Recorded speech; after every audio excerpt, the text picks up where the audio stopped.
Election तो पहला एक बड़ी खबर आई है। बड़ी खबर जेल तो है, राम रहीम दे नाल जुड़ी हुई है ਤੇ ਉਸ ਸ਼ਖਸ ਦੇ ਨਾਲ ਜੁੜੀ ਹੋਈ ਹੈ ਜਿਨ੍ਹਾਂ ਦਾ ਚੰਗਾ ਆਧਾਰ ਪੰਜਾਬ ਦੇ ਕਈ ਜ਼ਿਲ੍ਹਿਆਂ ਦੇ ਵਿੱਚ ਹੈ। ਫਾਲੋਅਰਸ ਉਹਨਾਂ ਦੇ ਹੈਗੇ ਨੇ ਤੇ ਵੋਟਾਂ ਦੇ ਉੱਤੇ ਅਸਰ ਸਾਫ਼ ਤੌਰ ਤੇ ਨਜ਼ਰ ਇਸ ਵਾਰ ਆ ਸਕਦਾ ਹੈ ਇਸ ਫਰਲੋ ਦਾ। ਤੇ ਵੱਡੀ ਖਬਰ ਨਾਲ ਸ਼ੁਰੂਆਤ ਹੈ, ਕਿਸੇ ਵੀ ਵੇਲੇ ਜੇਲ੍ਹ ਤੋਂ ਬਾਹਰ ਆ ਸਕਦਾ ਹੈ ਰਾਮ ਰਹੀਮ। ਰੋਹਤਕ ਦੀ ਸੁਨਾਰੀਆ ਜੇਲ੍ਹ ਦੇ ਵਿੱਚ ਜ਼ਬਰਦਸਤ ਹਲਚਲ ਹੈ ਇਸ ਸਮੇਂ। ਸੁਨਾਰੀਆ ਜੇਲ੍ਹ ਦੇ ਬਾਹਰ ਵਧਾਈ ਗਈ ਹੈ ਸੁਰੱਖਿਆ। ਰੋਹਤਕ ਪੀਜੀਆਈ ਦੇ ਵਿੱਚ ਰਾਮ ਰਹੀਮ ਦਾ ਮੈਡੀਕਲ ਚੈੱਕਅਪ ਹੋਵੇਗਾ ਤੇ ਜੇਲ੍ਹ ਤੋਂ ਬਾਹਰ ਆਉਂਦੇ ਹੀ ਗੁਰੂਗ੍ਰਾਮ ਰਾਮ ਰਹੀਮ ਨੂੰ ਭੇਜਿਆ ਜਾਵੇਗਾ।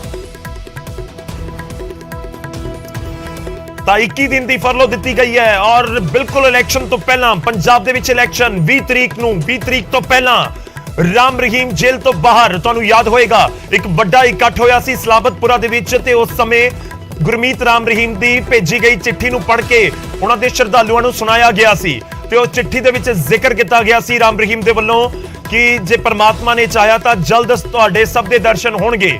ਤਾਂ ਇਲੈਕਸ਼ਨ ਤੋਂ ਪਹਿਲਾਂ ਹੀ ਦਰਸ਼ਨ ਹੋ ਰਹੇ ਨੇ ਔਰ ਸਵਾਲ ਇਹ ਵੀ ਹੈ ਕਿ ਇਲੈਕਸ਼ਨ ਦੇ ਨਾਲ ਇਸ ਨੂੰ ਜੋੜਿਆ ਜਾਵੇ ਕਿਉਂਕਿ ਜਿਸ ਤਰੀਕੇ ਨਾਲ ਪੰਜਾਬ ਦੇ ਵਿੱਚ ਆਧਾਰ ਰੱਖਦਾ ਹੈ ਡੇਰਾ ਔਰ ਖਾਸ ਤੌਰ ਤੇ ਸਲਾਬਤਪੁਰਾ ਦੇ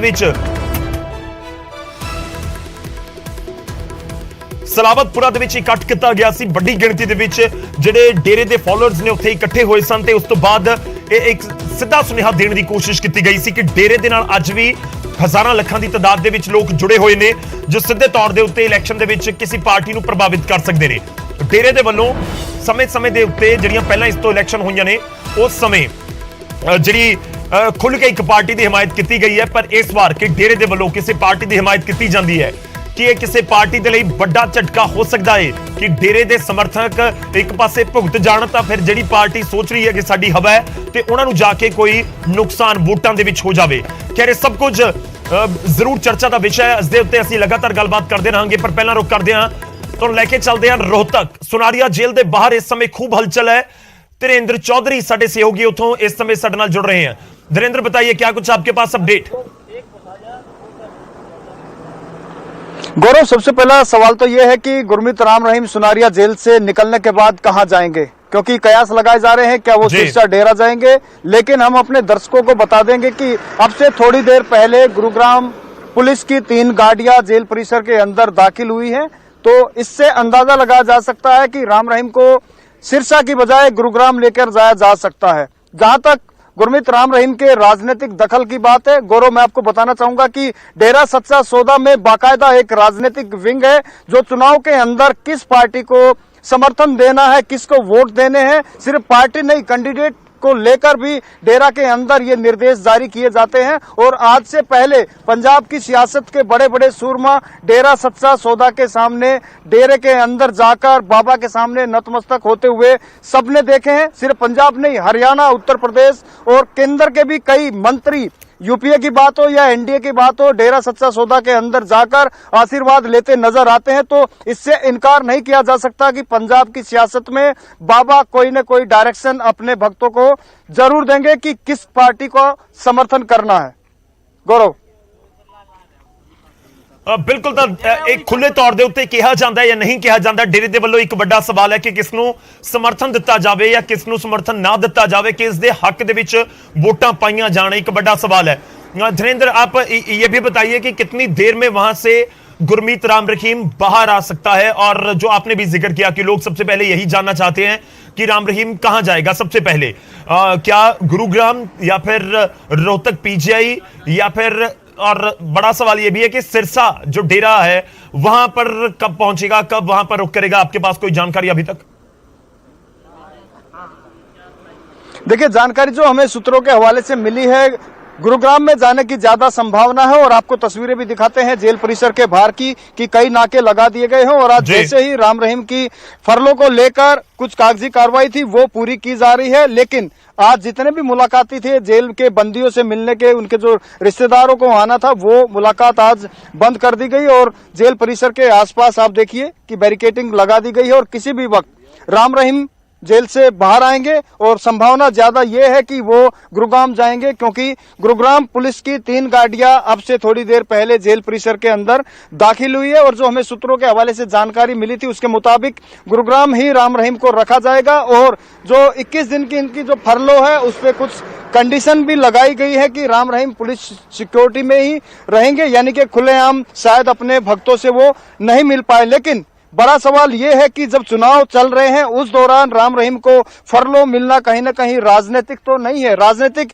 इसलिए क्योंकि इससे पहले 4 साल के दरमियान राम रहीम कई बार पैरोल के लिए आवेदन कर चुके हैं, लेकिन हर बार रिजेक्ट कर दिया जाता था और उसका आधार बनाया जाता था कि कानून व्यवस्था के लिहाज से ये सही नहीं है, क्योंकि सिरसा जिला प्रशासन की तरफ से एक रिपोर्ट दाखिल की जाती थी कि अगर राम रहीम जेल से बाहर आते हैं, डेरा में आते हैं, तो क्या कानून व्यवस्था को लेकर कोई दिक्कत होगी, लेकिन हर बार मना कर दिया जाता था। लेकिन अब सवाल ये उठता है कि जब राम रहीम फरलो पे आएंगे तो क्या कानून व्यवस्था में किसी तरह की कोई दिक्कत नहीं होगी?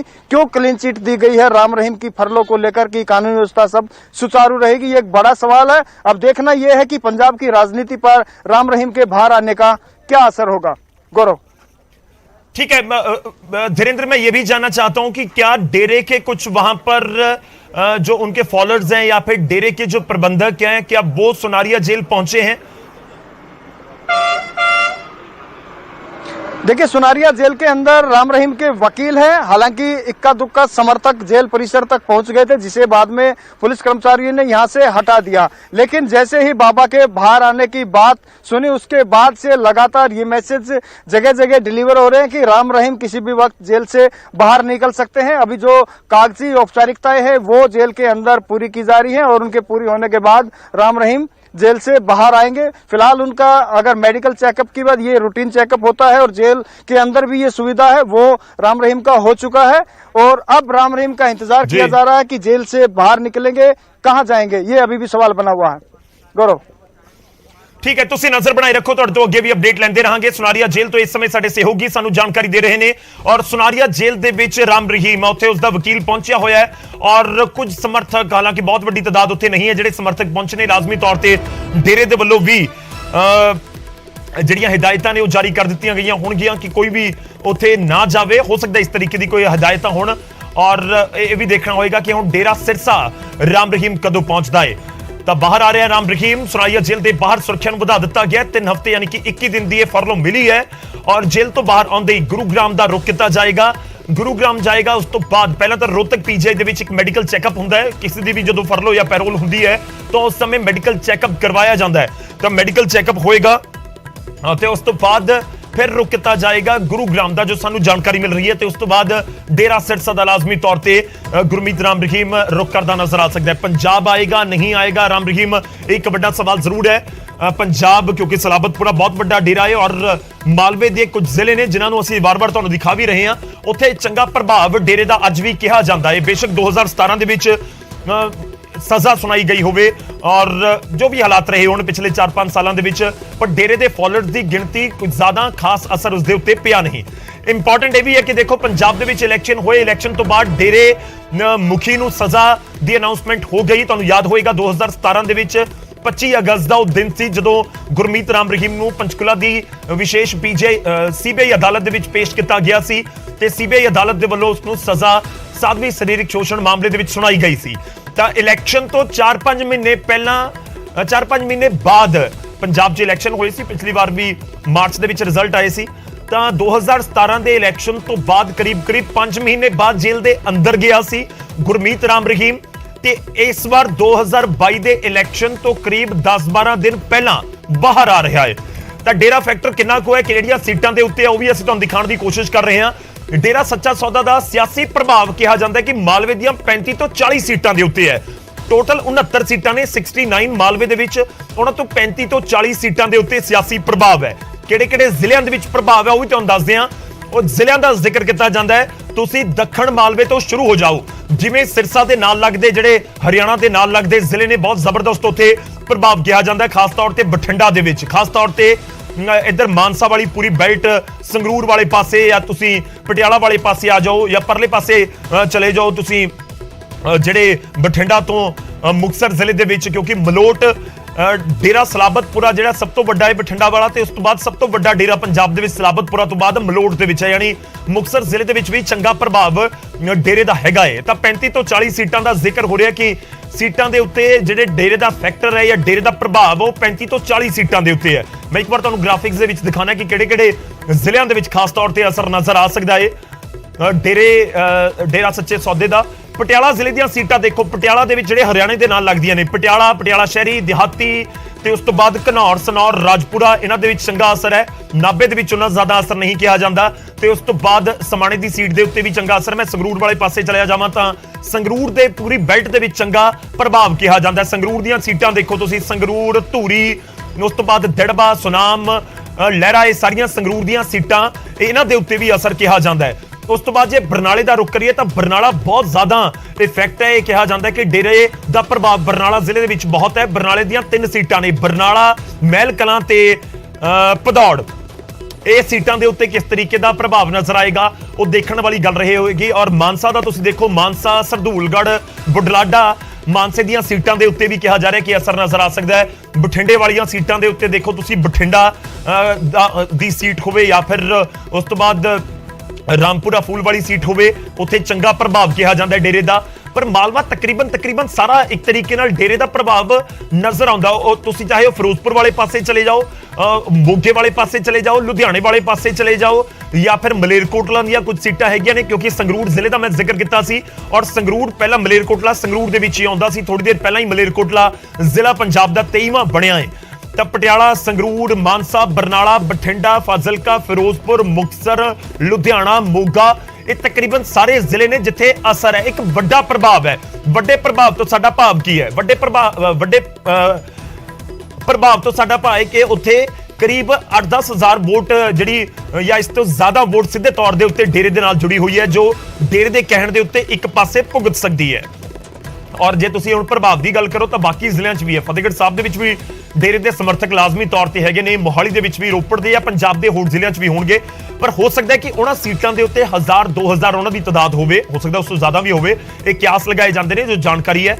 ਔਰ ਇਹਨਾਂ ਸੀਟਾਂ ਦੇ ਉੱਤੇ ਜੇ 1000-2000, ਕਿਉਂਕਿ ਇਸ ਵਾਰੀ 5 ਕੋਣੀ ਮੁਕਾਬਲਾ ਹੈ ਪੰਜਾਬ ਦੇ ਵਿੱਚ, ਜੇ ਇੱਕ ਪਾਸੇ 2000-3000 ਵੋਟ ਜ਼ਿਆਦਾ ਭੁਗਤ ਗਈ ਤਾਂ ਕਿਸੇ ਉਮੀਦਵਾਰ ਦਾ ਪੂਰਾ ਖੇਡ ਖਰਾਬ ਹੋ ਸਕਦਾ ਹੈ।